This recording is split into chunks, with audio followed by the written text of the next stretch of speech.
Hello students. Today we discuss about multiplication theorem on a probability. ठीक है, multiplication theorem on a probability. पहले जो हमने किया वो conditional probability. It is also based upon conditional probability. ठीक है, it is the result which is derived from conditional probability. और हम कह सकते हैं कि उसकी हेल्प से ही ये हमारे पास फॉर्मूला आया है. ठीक है, ये थ्योरम आई है multiplication theorem on a probability. So what is this, why we need this? So ये डिपेंड करती है simultaneous occurrence of an events पे. Simultaneous occurrence of the events. Simultaneous occurrence of events. ठीक है, what is the meaning of simultaneous occurrence? That means the events occurring at same time. What is the meaning of simultaneous occurrence events? That is the events occurring at same time.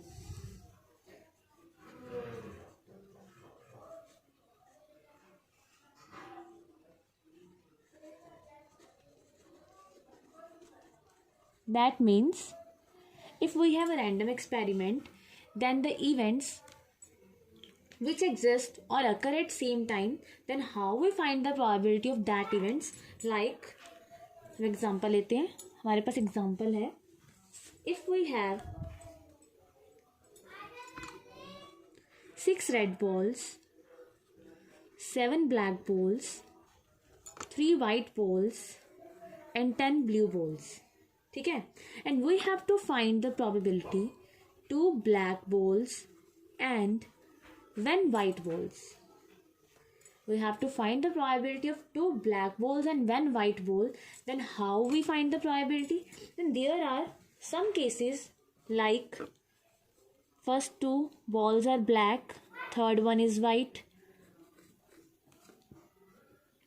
First ball is white, second 2 are black and middle one is white, extremes are black. ठीक है, so we have 3 cases and they are thrice are identical. ठीक है, ये तीनों identical है और 3 cases हमारे पास बनेंगे, उनकी प्रोबेबिलिटीज हम फाइंड करेंगे तो हमारे पास इसकी प्रोबेबिलिटी आ जाएगी और ऐड करेंगे. तो how we use multiplication theorem in this events.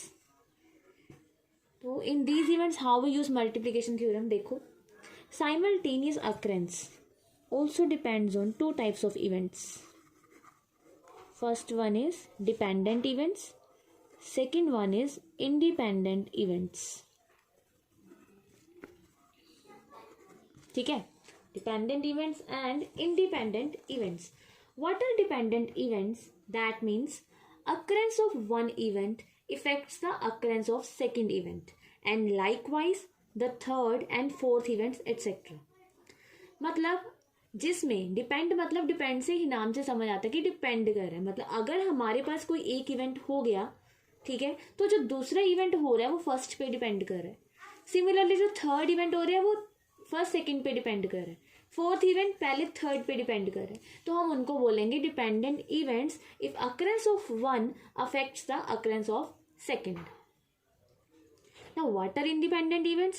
So if event has already occurred and the second one is not at all depending on the first event. ठीक है, independent events में क्या है? What are independent events?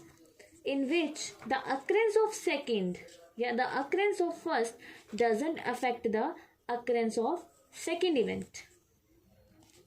Then we see that events are independent events. ठीक है, probability of occurrence of one event is not affected by occurrence of other, then we call independent events. But if probability of one event affected the probability of other event, then these are called dependent events. Okay, we take an example. Let us take an example. If we have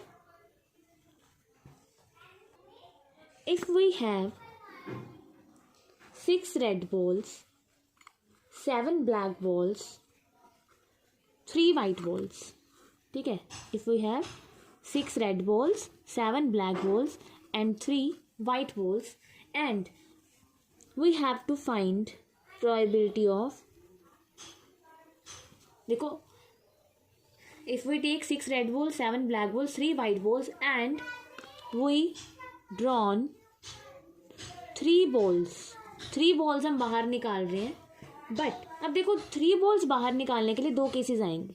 एक तो होगा with replacement, ठीक है, second one is without replacement, ठीक है। So if we drawn 3 balls with replacement that means if we draw first ball and find the probability, then that ball kept again in the box and then draw second ball, ठीक है। Then फिर हमने वो ball bag में replace की, then draw third ball, ठीक है। तो इसकी प्रोबेबिलिटी देखो क्या आएगी। रेड 1 हमने फर्स्ट रेड बॉल निकाली बाहर, तो उसकी प्रोबेबिलिटी क्या होगी 6 बाय टोटल बॉल्स 16, ठीक है। R2 सेकेंड बॉल हम फाइंड कर रहे हैं। देखो ये जो इवेंट्स हैं ये क्या है, साइमल्टेनियस अकरेंस ऑफ इवेंट्स हैं, तो इसमें एडिशन नहीं आती है, एडिशन आती है केसेस में, ठीक है। जब हमारा पूरा प्रोसेस हो जाता है और हम अलग केस देखते हैं, जैसे यहाँ पे हमने 2 black and 1 white ball find करनी थी, उसकी प्रोबेबिलिटी फाइंड करनी थी, तो एक केस हो गया हमारे पास 2 ब्लैक एंड 1 वाइट। तो इसमें देखो जो हमने फाइंड करना है 3 बॉल्स निकालनी है, वो हमारे पास पूरी निकल गई। तो अब हमने देखना है कि कोई और केस तो नहीं है, कोई और पॉसिबिलिटी तो नहीं है। तो जो पॉसिबिलिटीज होती हैं उसमें हम एडिशन करते हैं, ठीक है। बट यहाँ पे हम 3 बॉल्स ही बाहर निकाल रहे हैं, उसकी प्रोबेबिलिटी फाइंड कर रहे हैं, तो यहाँ पे मल्टीप्लाई करते हैं, ठीक है। अब देखो जो R1 है, फर्स्ट बॉल हमने जब निकाली तो उसकी प्रोबेबिलिटी होगी 6/16। नाउ अब हमने क्या किया, जो बॉल बाहर निकाली थी उसको दोबारा बैग में रिप्लेस कर दिया, दोबारा उस जगह पे रख दिया, तो मतलब टोटल बॉल्स हमारे पास फिर से 16 होगी, ठीक है। और हमने रेड ही निकालनी है, तो उसके लिए प्रोबेबिलिटी क्या होगी 6/16 फेवरेबल अपॉन टोटल। सिमिलरली फिर हमने सेकेंड बॉल निकाली थी, उसको फिर हमने वहाँ पे रख दिया, दोबारा रख दिया बैग में, तो हमारे पास थर्ड बॉल की प्रोबेबिलिटी भी क्या आ गई 6/16। That means in independent events हमारे पास अगर हमने 3 बॉल्स की प्रोबेबिलिटी ये फाइंड करनी है, तो ये हमारे पास किसके इक्वल आ जाएगी, probability of R1, probability of R2, probability of R3।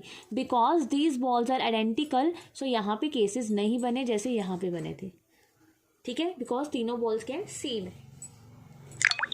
Now यही हम एग्जांपल लेते हैं, हमने प्रोबेबिलिटी फाइंड करनी है R1, R2, R3, 3 red balls निकालनी है, बट अब यहाँ पे है विदाउट रिप्लेसमेंट, ठीक है। तो विदाउट रिप्लेसमेंट देखो, विदाउट रिप्लेसमेंट दैट मीन्स तो R1 की प्रोबेबिलिटी क्या आएगी, जब हमने फर्स्ट बॉल बाहर निकाली तो उसकी जो प्रोबेबिलिटी है वो क्या आएगी 6/16।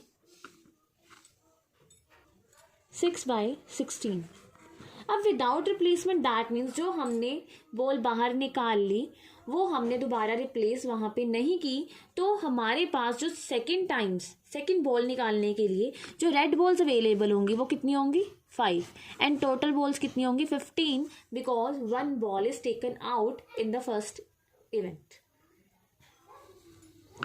सिमिलरली थर्ड जब हम इवेंट करेंगे, अगेन बॉल को निकालेंगे बाहर निकालेंगे, तो उसकी प्रोबेबिलिटी क्या होगी 4/14, ठीक है। बिकॉज यहाँ पे क्या है, विदाउट रिप्लेसमेंट हमने जो बॉल बाहर निकाली है उसको हमने दोबारा अंदर नहीं रखा, दोबारा रिप्लेस नहीं किया, ठीक है। तो ये होते हैं इंडिपेंडेंट इवेंट्स और ये इंडिपेंडेंट इवेंट्स, ठीक है।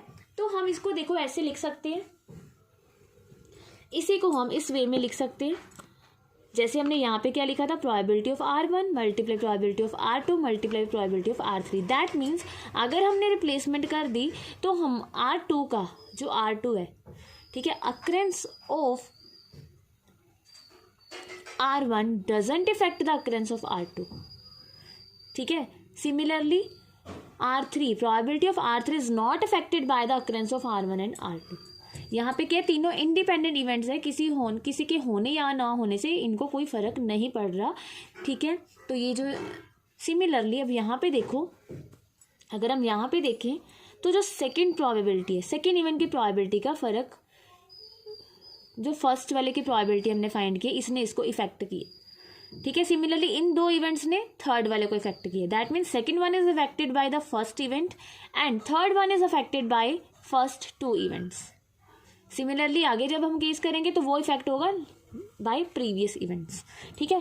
क्योंकि यहाँ पे 6/16 थी प्रोबेबिलिटी, तो हमने जब एक बाहर निकाल ली, दोबारा अंदर नहीं रखी, तो उसकी प्रोबेबिलिटी में डिफरेंस आ गया, ठीक है। 6 की जगह हमारे पास 5 बॉल्स रहेगी और टोटल 16 की जगह हमारे पास 15 बॉल्स रहेगी। तो हम इसको देखो ऐसे लिख सकते हैं, what is this, it is the probability of R1 multiply probability of R2 provided R1, first ball R1 has taken out and not kept back, ठीक है। मल्टीप्लाई बाय, इसको लिख सकते हैं probability of R3 provided that R1 and R2 events has already occurred. तो इसको हम लिख सकते हैं it is the probability of R1, it is the probability of R2 but R1 has already occurred, that means जो R1 है वो ball हम निकाल चुके हैं, ठीक है। R2 provided R1 has taken out and not kept back. Similarly इसको लिख सकते हैं probability of R3 provided R1 R2। So it is the multiplication theorem in dependent events, it is the multiplication theorem in independent events. That means अगर हमारे पास independent events हैं तो इसमें तो मल्टीप्लिकेशन थ्योरम बिल्कुल सिंपल है कि अगर हम उनका मल्टीप्लिकेशन कर दे तो हमारे पास इंडिपेंडेंट इवेंट्स में रिजल्ट आ जाएगा, प्रोबेबिलिटी आ जाएगी, ठीक है। बट इंडिपेंडेंट इवेंट्स वो क्या बनेगी, क्योंकि उस पर डिपेंड कर रही है probability of R1 into probability of R2 by R1 into probability of R3 by R1 R2। So in general form हम ये चीज़ कह सकते हैं, इन इंडिपेंडेंट इवेंट्स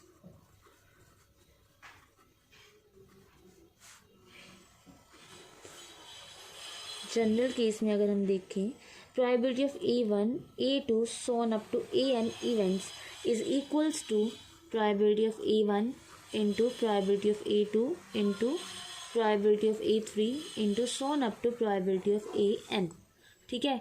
और इन डिपेंडेंट इवेंट्स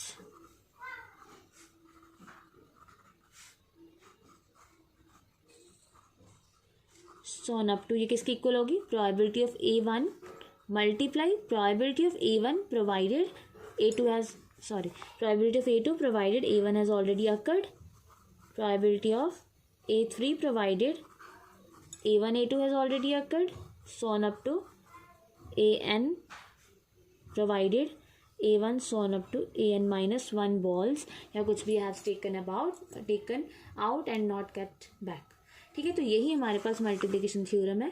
तो इसके साथ के हम सम्स करके देखते हैं एक दो, तो आपको समझ आ जाएगा ये क्या है, ठीक है। फिर हमने आगे उसके बाद इंडिपेंडेंट इवेंट्स की प्रॉपर्टीज़ भी करनी है, ठीक है। That's also most important topic कि when we said that two events are independent, ठीक है। तो अब हम आगे करते हैं, इसके सम्स करके देखते हैं। आपको फॉर्मूला समझ आ गया, अगर इंडिपेंडेंट इवेंट्स है तो प्रोबेबिलिटी सिंपल है, मल्टीप्लिकेशन करनी है, और अगर डिपेंडेंट इवेंट्स है या फिर हम कह सकते हैं अगर एक दूसरे पे डिपेंड कर रहा है, इस एक इवेंट की अक्रेंस का दूसरे इवेंट पे इफेक्ट पड़ रहा है, ठीक है, तो हमारे पास प्रोबेबिलिटी का फॉर्मूला ये है।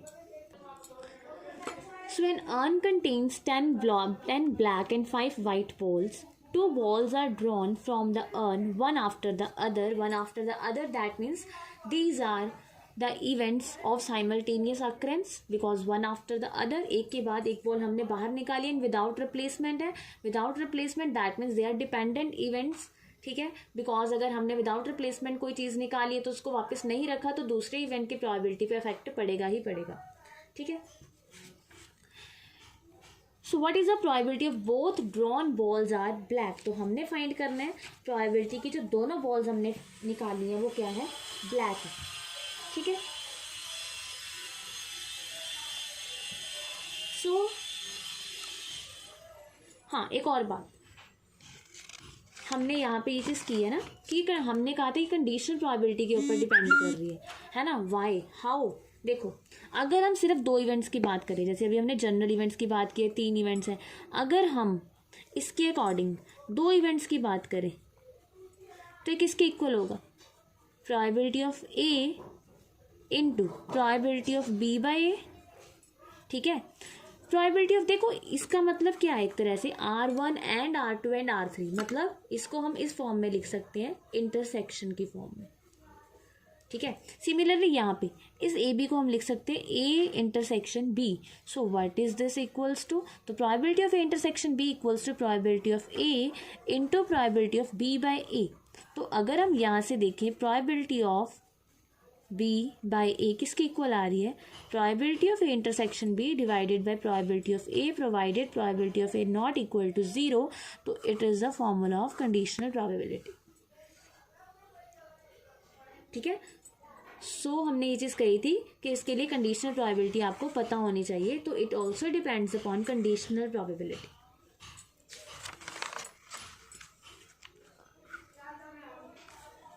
Now the some is an urn contains 10 black and 5 white balls. ठीक है, 10 ब्लैक बॉल्स है एंड 5 वाइट बॉल्स है। 2 बॉल्स हमने ड्रॉ की है, बाहर निकाली है from the urn one after the other without replacement. मतलब if one ball is taken out then it is not kept back, it is not replaced again. So what is the probability of both drawn balls are black. तो हमने find करना है कि दोनों जो balls हैं वो क्या होनी चाहिए, वो ब्लैक होनी चाहिए। ठीक है। तो इसको हम अगर सिंपल वे से लिखें तो हमने क्या फाइंड करना है, दोनों बॉल्स क्या होनी चाहिए, ब्लैक होनी चाहिए। मतलब उसकी हमने इंटरसेक्शन फाइंड करनी है which is equals to probability of B1 into probability of B2 by B1। ठीक है। हमने इवेंट को नाम दे दिया B1 B2 ही दे दिया कि फर्स्ट बॉल ड्रॉ किया तो उसका इवेंट का नाम B1 है, सेकंड ब्लैक बॉल ड्रॉ किया तो उस इवेंट का नाम B2 है। आप EF कुछ भी दे सकते हो, कुछ भी कह सकते हो। ठीक है। तो अगर हम देखें probability of B1 and B2 by B1 कैसे फाइंड करेंगे, देखो। Now probability of B1, that means first black ball is drawn out। ठीक है, फर्स्ट ब्लैक बॉल हम बाहर निकाल रहे हैं तो उसकी प्रोबेबिलिटी क्या होगी, probability of B1 that is 10/15। ठीक है। अब now there are 9 black balls remained in the urn। अब जो ब्लैक बॉल्स हमारे पास रह चुकी है वो कितनी रहेगी, 9 रहेगी। ठीक है।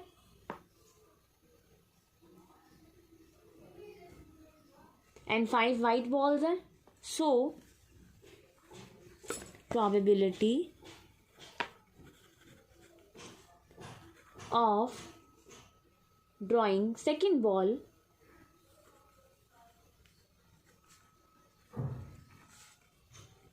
second black ball क्या होगी वो,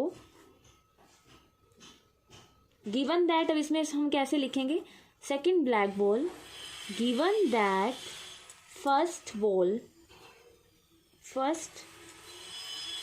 draw ball is black. That means probability of B2 by B1 तो क्या आएगी हमारे पास 9/14। बिल्कुल सिंपल, बिकॉज जो ब्लैक बॉल्स थी वो 9 रहेगी और टोटल बॉल्स रहेगी 14। So first draw ball is black. तो हम ऐसे इसको एक्सप्लेन कर सकते हैं। ठीक है। तो हमारे पास जो रिक्वायर्ड प्रोबेबिलिटी आ गई बाय मल्टीप्लिकेशन रूल वो क्या आ गई, 10/15 into 9/14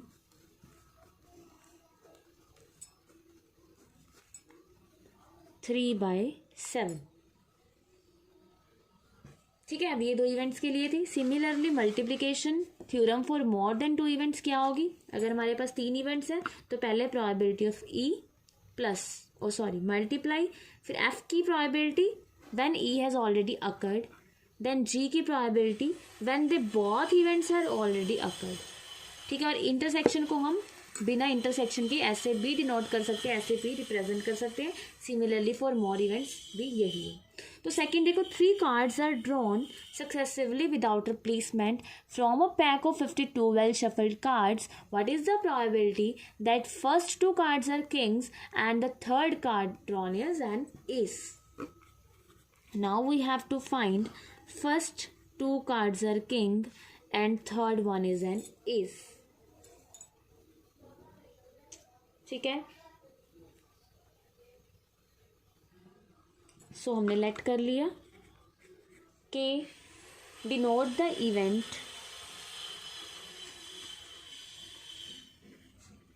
the card drawn is king and A is an event. The card drawn is an ace. Okay, तो अब ये किसके इक्वल होगी? Probability of this equals to probability of K into, अब इसको हम K1 K2 का नाम दे देते हैं, नहीं तो ठीक है, नहीं तो आप ऐसे भी लिख सकते हो प्रोबेबिलिटी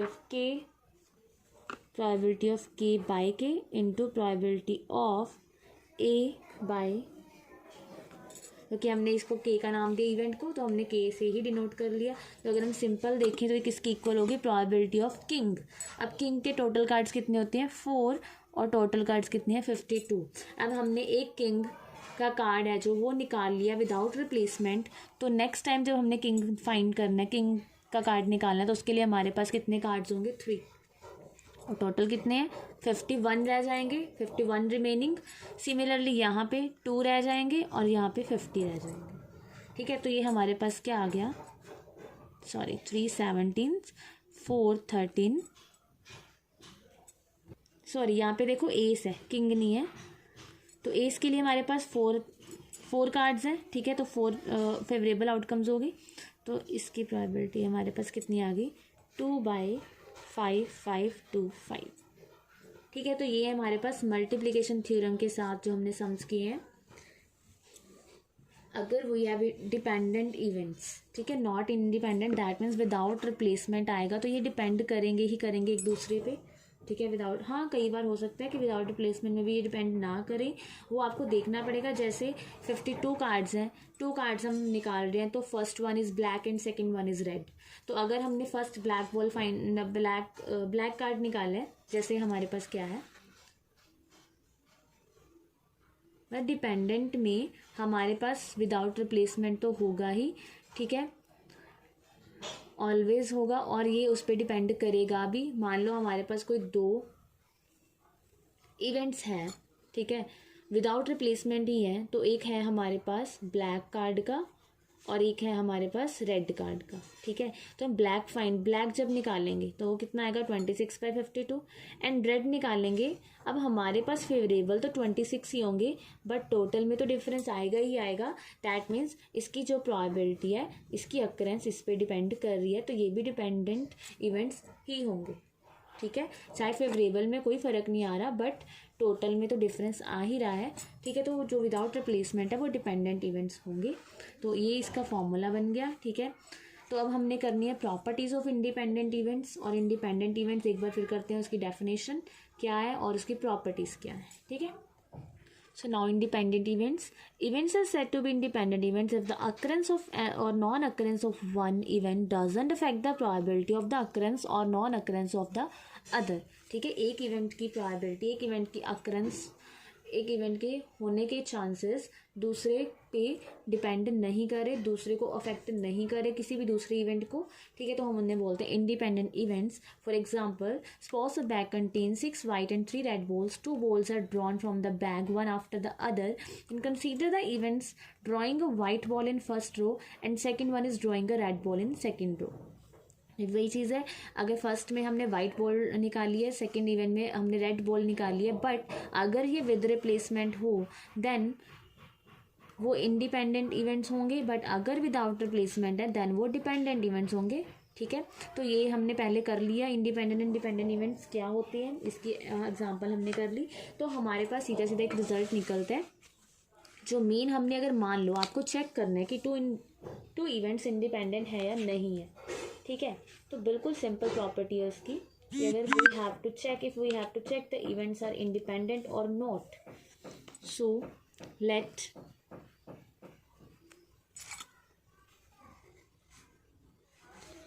ई एंड एफ, या ए और बी जो भी आप लेट कर सकते हो, be 2 events associated with the same random experiment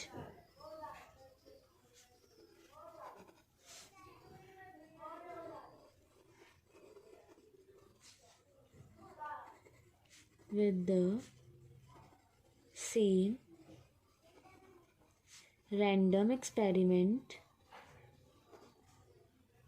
then E and F are said to be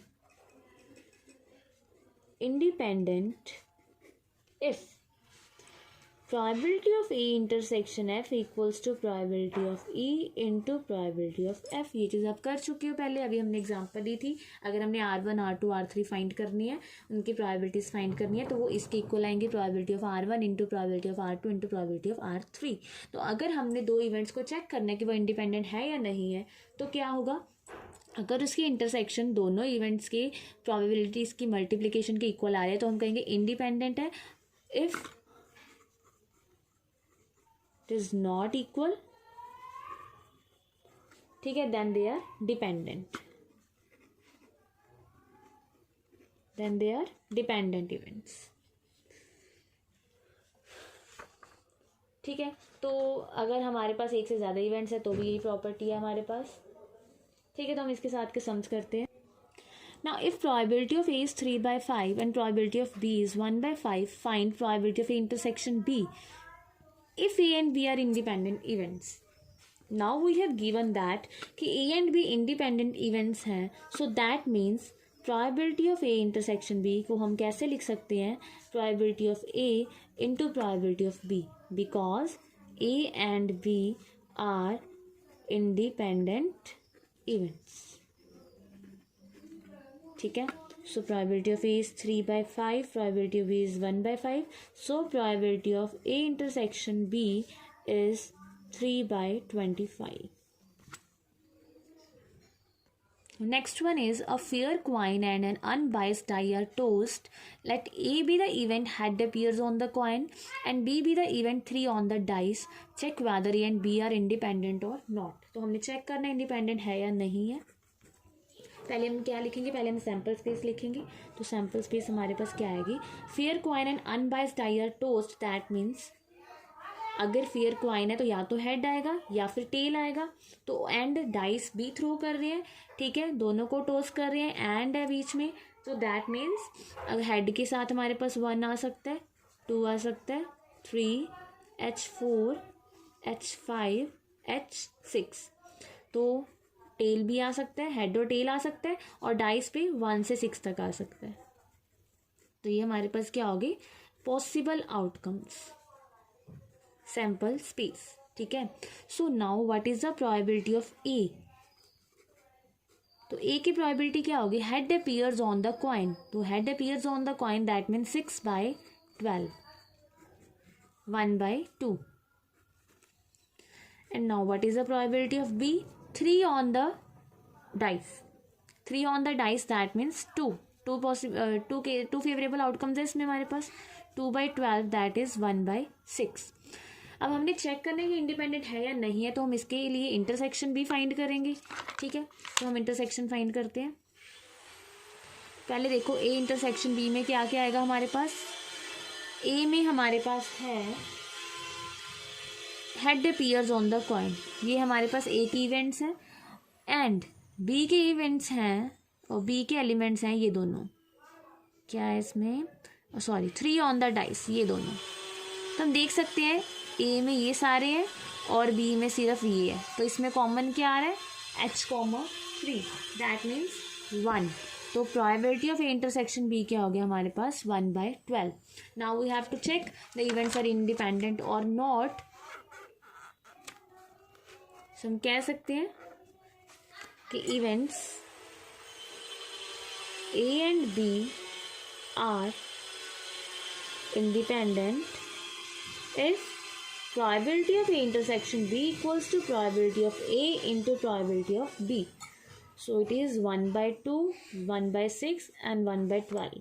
So 1/12 equals to 1/12. तो हम कह सकते हैं yes, the events are independent. Next is given that the events A and B such that A and B कोई भी दो events हैं such that probability of A is 1/2, probability of A union B equals to 3/5 and probability of B equals to P, then find P if they are mutually exclusive independent events. ठीक है, तो हमने पहले P की value find करनी है if they are mutually exclusive है and independent events है. ठीक है, तो देखो क्या होगा हमारे पास.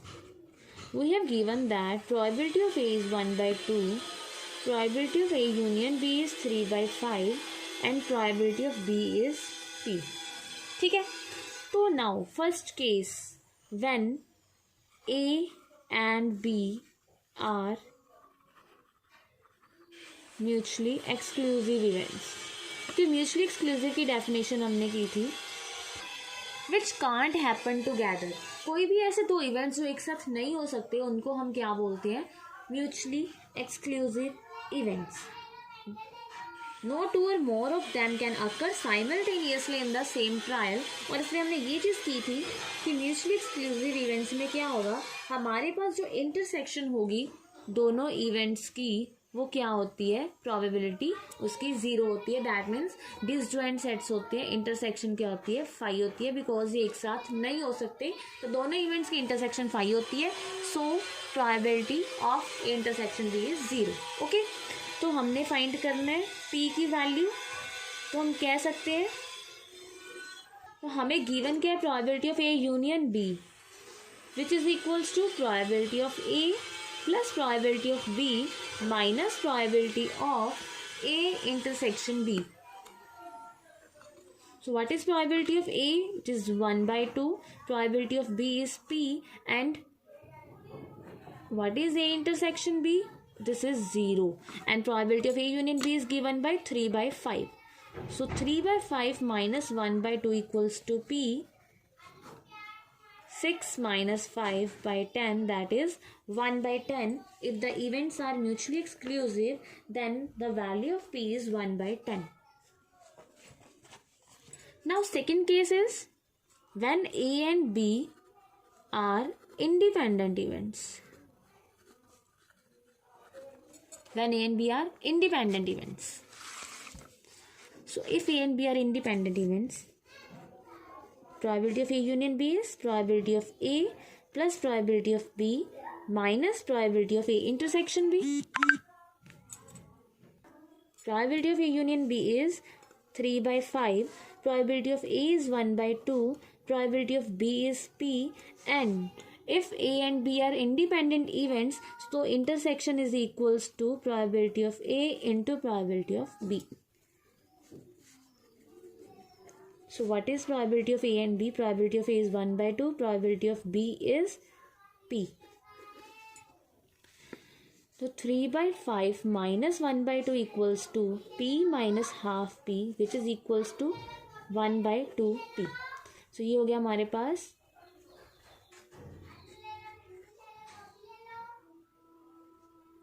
Six minus 5/10, 1/10, which is equals to 1/2 P. So P equals to 2/10, that is 1/5, which is the answer. So if A and B are mutually exclusive, then P got the value 1/10, and if A and B are independent events, then value of P is 1/5.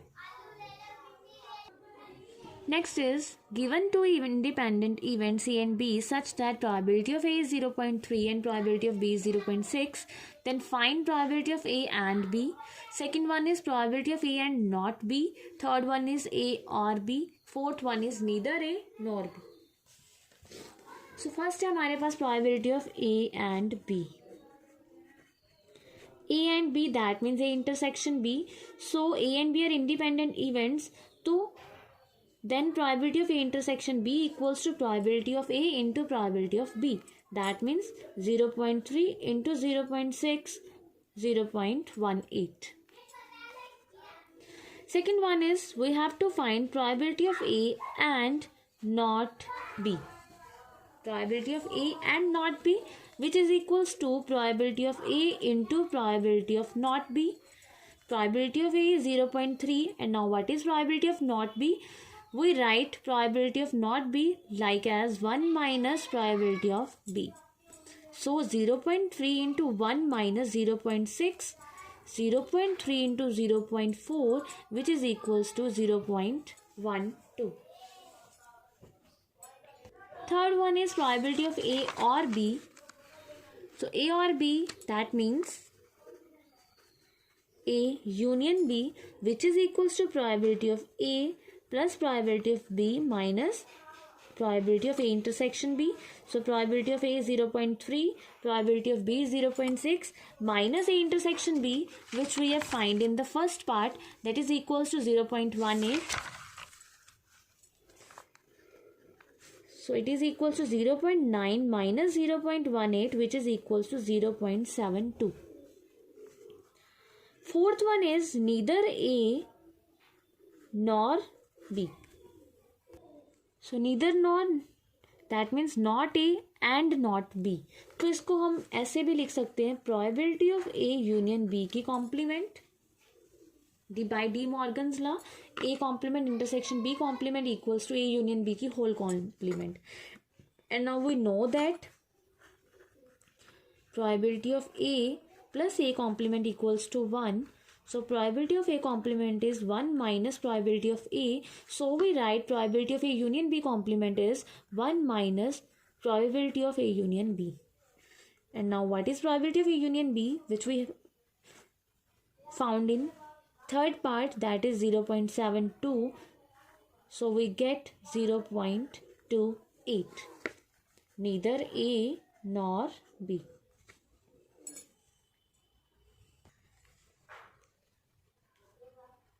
ठीक है, तो next देखो. Firstly we have to prove this results. देखो क्या है, prove that if E and F are independent events then so are the events E and F dash F complement. अगर हमारे पास कोई भी दो इवेंट्स इंडिपेंडेंट है तो हम कह सकते हैं कि E and F कॉम्प्लीमेंट भी इंडिपेंडेंट होंगे, या फिर F and E कॉम्प्लीमेंट भी इंडिपेंडेंट होंगे, या फिर E complement and F complement भी इंडिपेंडेंट होंगे. ठीक है, that means if E and F are independent, ठीक है, so E and F complement, F complement and E complement and F complement, they all are independent in same manner. So हम एक proof कर रहे हैं, ठीक है, कि अगर E and F complement है, sorry, E and F independent है, then E and F complement भी क्या होंगे, इंडिपेंडेंट होंगे. Now if E and F are independent events, so E intersection F equals to P probability of E into probability of F. ठीक है. Now अब देखो, तो हमने ये चीज़ प्रूफ करनी है कि E and F complement are independent events. मतलब जो हमने टू प्रूफ करना है वो क्या करना है, probability of E intersection F complement equals to probability of E into probability of F complement. ठीक है. So from the Venn diagram, to proof this we draw Venn diagram. There are two events E and F, or it is E intersection F. This one is E intersection F. ठीक है.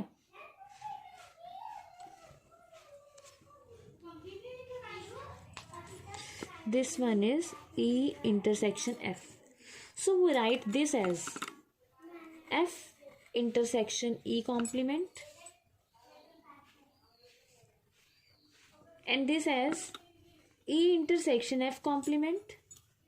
हम इसको ऐसे लिख सकते हैं, ये है हमारे पास इंटरसेक्शन दोनों की. अगर हमें सिर्फ ये सेट देखना है यहाँ तक, तो इसमें हम कह सकते हैं कि F नहीं है. ये सेट क्या होगा, E intersection F complement, and this one is F intersection E complement. ठीक है. और हम इसको ऐसे लिख सकते हैं कि probability of E intersection F complement plus probability of probability of E intersection F complement plus probability of E intersection F equals to probability of E. That means हम इसको ऐसे लिख सकते हैं कि probability of E intersection F complement, sorry, E intersection F complement union E intersection F equals to E. मतलब अगर हम इन दोनों को मिला दें, इन दोनों की यूनियन करें, तो हमारे पास ये आएगा A intersection F complement union A intersection F equals to E. ठीक है. सो अगर हम यहाँ पे प्रोबेबिलिटीज ले लें तो क्या आएगा हमारे पास, probability of A intersection F complement plus probability of A intersection F minus इनकी इंटरसेक्शन. ठीक है. But these are mutually exclusive events. It is clear from the Venn diagram. So intersection of E intersection F complement and F intersection E complement is phi. So probability of that events are 0. ठीक है. सो हम इसको ऐसे लिख सकते हैं कि ये किसकी इक्वल होगी, प्रोबेबिलिटी ऑफ E के. Okay. Now we have given that E and F are independent events. So we write probability of E intersection F as P probability of E into probability of F. So probability of E intersection F complement equals to probability of E minus probability of E into probability of F. So यहाँ से अगर हम probability of E common निकाल लें तो हमारे पास ये चीज़ रह जाएगी. That means probability of E into probability of F complement, which is equals to E intersection F complement, and we have to prove this result. So we proved it, hence proved. ठीक है. तो इसमें हमने क्या चीज़ use की है, ये Venn diagram से यूज़ किया हमने, बिकॉज हमें E इंटरसेक्शन F कॉम्प्लीमेंट चाहिए. तो हमने देखा कि इंटरसेक्शन F कॉम्प्लीमेंट क्या है हमारे पास, ये E इंटरसेक्शन F है. So this one is E intersection F complement and this is F intersection E complement. So हम अगर इन दोनों को यूनियन करें तो हमारे पास ये रिजल्ट आ जाएगा. ठीक है. ये प्रोबेबिलिटी ऑफ ई के इक्वल होगी. आगे हमने इसको सॉल्व कर लिया. These are independent events. So this equals to probability of E into probability of F. Now solve it and proved it. So अगर हमने इसको दूसरे इसमें प्रूव करना है तो इसमें हम इसको उठा लेंगे, इसके साथ इंटरसेक्शन को उठा लेंगे और ये एफ के इक्वल आ जाएगा. ठीक है. Next, if A and B are two independent events, then the probability of occurrence of at least one of AB is given by 1 minus probability of A complement, probability of B complement. देखो, at least one का मतलब क्या होता है, union. ठीक है. ये आपने सेट्स में भी पढ़ा है कि at least one का मतलब क्या होता है, union of A and B. ठीक है. तो दैट मीन्स यहाँ पे हमें क्या कह रहे हैं, हमने क्या प्रूव करना है कि probability of at least one of A and B ये किसके इक्वल आएगी, इसके इक्वल आएगी. ठीक है. So at least one of A and B, what is the meaning of this, probability of A union B. तो हम A यूनियन B का फॉर्मूला अप्लाई कर सकते हैं, probability of A plus probability of B minus probability of A intersection B. Since A and B are independent events, so we write this intersection as probability of A into probability of B. Now, we take probability of B as common. So we get probability of B into 1 minus probability of A. Now this one equals to 1 minus probability of A. We write it as probability of A complement. Okay. Now we want 1 minus probability of A complement, probability of B complement. ठीक है. अब हमें probability of A complement चाहिए, probability of B complement भी चाहिए. उसके लिए हम क्या करेंगे, इसको probability of A को हम लिख सकते हैं 1 minus probability of A complement. ठीक है.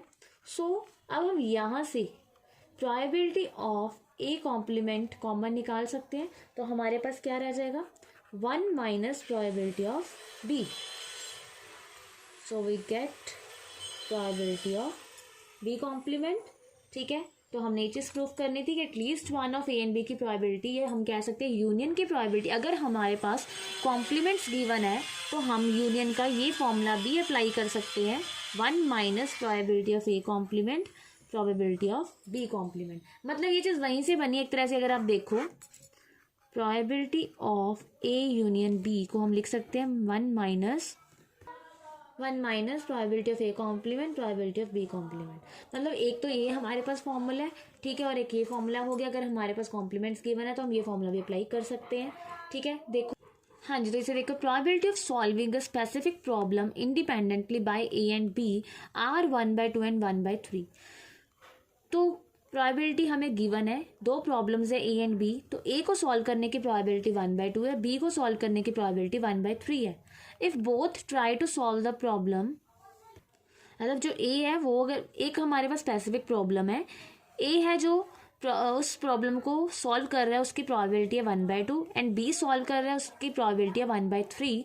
If both try to solve the problem, अगर दोनों ही ट्राई कर रहे हैं प्रॉब्लम को सॉल्व करने का independently, then find the probability that problem is solve. तो हमने प्रोबेबिलिटी फाइंड करने की प्रॉब्लम सॉल्व हो गई। अब प्रॉब्लम सॉल्व हो गई का क्या मतलब होगा? प्रॉब्लम सॉल्व होगी दैट मीन्स उन दोनों में से किसी ने तो किया होगा। मतलब 3 केसेस आ सकते हैं ना एक तरह से, कि हाँ एक ने की है, दोनों ने की है, मतलब प्रॉब्लम सॉल्व होगी। Problem solve means that means A has solve the problem और B has solve the problem और बोथ सॉल्व द प्रॉब्लम, ठीक है। तो this is equals to probability of A union B. That means हमने first part में क्या find करना है? Probability of A union B, ठीक है। So in first part we have to find probability of A union B. Problem is solve that means at least one of A and B has solve the problem. So अब इसको हम ऐसे कर सकते हैं, 1 minus probability of A complement into probability of B complement. अभी हमने ये चीज़ रिजल्ट में की है, इसका प्रूफ की है, क्योंकि यहाँ पे हमें इंटरसेक्शन नहीं गिवन, सो हम वो फॉर्मूला नहीं अप्लाई कर रहे, ठीक है। तो किसके इक्वल आ गया? 1 minus, now probability of A is 1/2, so what is probability of a complement is 1 minus 1/2, that is 1/2, and probability of b is 1/3, so what is probability of b complement is 1 minus 1/3, that is 2/3. So probability of a union b equals to 1 minus 1/2 into 2/3, that is 1 minus 1/3, which is equals to 2/3. Second part is we have to find the probability exactly one of them is solve the problem. Probability of exactly one of them is solve the problem, ठीक है। सो इसका हमारे पास formula है, अगर दोनों में से एक ही एग्जैक्टली सॉल्व कर रहा है, मतलब या तो ए कर रहा है या फिर बी कर रहा है, दोनों नहीं कर रहे, ठीक है। तो probability of A plus probability of B minus 2 probability of A intersection B, it is the formula of exactly one of two, ठीक है। तो probability of A is, probability of A हमारे पास है 1/2, 1/3 and probability of A intersection B is, अब independent events है तो इसको हम ऐसे लिख सकते हैं, probability of A into probability of B, ठीक है। इंडिपेंडेंट इवेंट्स है तो हम फर्स्ट में भी कर सकते थे इंटरसेक्शन वाला भी, कि probability of A and probability of B, because दोनों इंडिपेंडेंट इवेंट्स हैं हमारे पास। तो probability of A is 1/2 and probability of B is 1/3।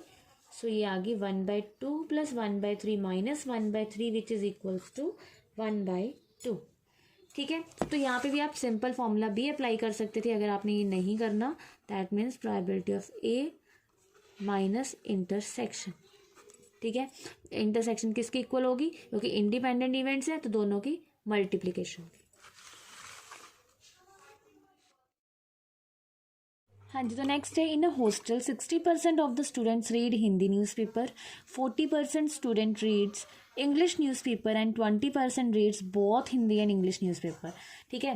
That means अगर 60% हिंदी न्यूज़पेपर पढ़ रहे हैं तो उसकी प्रोबेबिलिटी की हो जाएगी 60/100 एंड इंग्लिश न्यूज़पेपर जो पढ़ रहे हैं उनकी प्रोबेबिलिटी हो जाएगी 40/100 एंड 20 है दोनों की, दैट मीन्स इंटरसेक्शन की probability. Now a student is selected at random, एक स्टूडेंट को रैंडमली सिलेक्ट किया जाता है. Then what is the probability that she reads neither Hindi nor English newspaper. मतलब हमने किसकी प्रोबेबिलिटी फाइंड करनी है कि वो ना तो हिंदी न्यूज़पेपर रीड कर रही है ना ही इंग्लिश, तो उसकी प्रोबेबिलिटी क्या होगी. ठीक है. Second one is if she reads Hindi newspaper. चलो पहले फर्स्ट करते हैं. तो हमने लेट कर लिया कि H denote the students who read Hindi newspaper and E denote the students who read English newspaper. तो एच की प्रोबेबिलिटी थी 60%, that mean 6/10, 3/5. And English newspaper को पढ़ने की जो प्रोबेबिलिटी थी, चांसेस थे 40% की 40% स्टूडेंट्स पढ़ सकते हैं, तो 40/100 that is 2/5. And intersection given है कि जो दोनों पढ़ सकते हैं वह 20%, 20/100 दैट इज 1/5.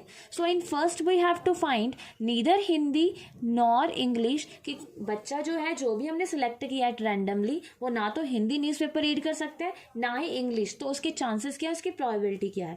तो इसको हम ऐसे लिख सकते हैं, probability of H union E की complement, so it is equals to 1 minus probability of H union E. Now probability of H union E is not given, so we find probability of union is equals to probability of H plus probability of E minus probability of H intersection E. So this is 3/5 plus 2/5 minus 1/5 is 5/5 minus 1/5, that is equals to 4/5. So probability of H complement intersection E complement is 1 minus 4/5, that is 1/5. Now second part is if she reads Hindi newspaper find the probability that she reads English newspaper. अब यहाँ पे हमें given है कि अगर वो Hindi newspaper पढ़ सकती है देन प्रोबेबिलिटी फाइंड करो कि वो इंग्लिश भी पढ़ सकती है. तो यहाँ पे कंडीशनल प्रोबेबिलिटी यूज होगी कि हिंदी वो पढ़ सकती है, उसका इवेंट अगर हो चुका कि if she reads Hindi newspaper then find the probability she reads English newspaper. So we have to find the probability E by H, so which is equals to probability of E intersection H divided by probability of H. Probability of E intersection H is given by 1/5 divided by probability of H is 3/5. It is equals to 1/3. Next में भी conditional probability लगेगी. If she reads English newspaper find the probability that she reads Hindi newspaper. अगर वो English newspaper पढ़ रही है तो उसकी प्रोबेबिलिटी फाइंड करो कि वो हिंदी न्यूज़पेपर पढ़ेगी. ठीक है. तो इट इज H/E. सो इसमें भी कंडीशनल प्रोबेबिलिटी यूज हो रही है बिकॉज एक इवेंट गिवन है. If she reads that means given that she reads English newspaper then find the probability that she reads Hindi newspaper. So it is equals to probability of intersection H divided by probability of E. Intersection की probability 1/5 है and English newspaper पढ़ने वालों की probability 2/5 है. So it is equals to 1/2. So यहाँ पे dependent and independent events का topic खत्म होता है. नाउ ठीक है, तो फिर हम नेक्स्ट लेक्चर में हम आगे करते हैं.